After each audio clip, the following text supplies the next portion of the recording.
சீனாவை சேர்ந்த பிரபல ஓவியரான ஃபேன் சாங் தனது 87வது வயதில் தந்தையாகி இருக்கிறார். 87 வயதாகிய ஃபேன் சாங் 37 வயதுடைய பெண்ணான ஜூ மேங்குடன் திருமண உறவில் வாழ்ந்து வருகிறார். இந்த தம்பதிக்கு கடந்த 11ஆம் திகதி குழந்தை பிறந்தது.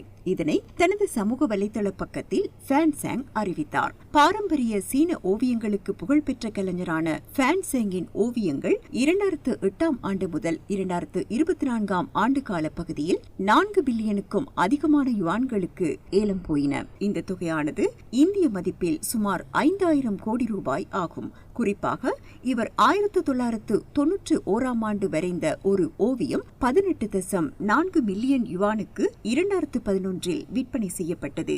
ஓவியர் ஃபேன் சாங் தற்போது பிறந்த குழந்தையை தனது ஒரே மகன் என கூறியது சர்ச்சையை ஏற்படுத்தியுள்ளது. ஏனெனில் ஃபேன் சாங்கிற்கு ஏற்கனவே சியாவோ ஹுய் என்ற மகளும் ஃபேன் சோங்டா என்ற வளர்ப்பு மகனும் உள்ளதாகவும் கூறப்படுகிறது. என்றாலும் அவர்களுக்கும் தனக்கும் எந்த ஒரு தொடர்பும் தற்போது இல்லை என்றும் அவர்களின் குடும்ப உறவுகளை முழுமையாக துண்டிப்பதாகவும் ஓவியர் ஃபேன் சாங் தெரிவித்திருப்பதாக கூறப்படுகிறது.